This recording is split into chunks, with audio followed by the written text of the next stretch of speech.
Mais quand j'ai rencontré lui, j'ai fait c'est bon. Dès le départ, ça a cliqué entre Michael Kingsbury et Jean-François Ménard. Mais comme toute personne, lorsqu'on lui a suggéré de travailler avec un préparateur mental, Michael a hésité. Avait-il vraiment besoin d'une telle personne dans son entourage, lui qui semble inébranlable une fois en haut de la piste? Un athlète qui veut devenir plus fort physiquement, il va embaucher un entraîneur en conditionnement physique, pas nécessairement parce que l'athlète est faible physiquement, mais parce qu'il veut être plus fort physiquement.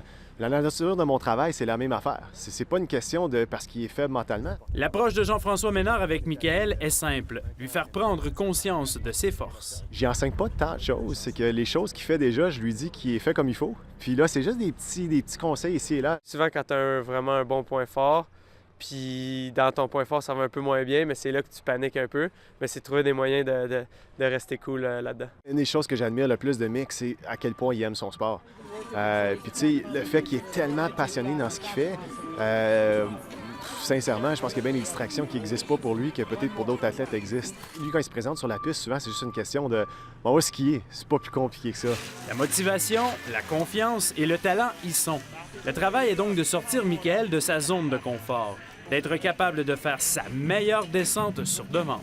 C'est juste des fois, certaines courses, de mettre un peu plus de pression à bien performer, juste de moi-même, une pression qui vient de l'intérieur. Même si chaque course est importante pour Michael, l'exercice a un objectif bien précis.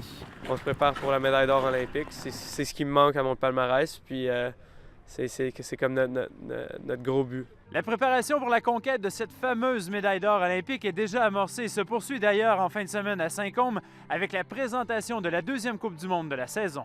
Sébastien Boucher, RDS Info, Val-Saint-Côme.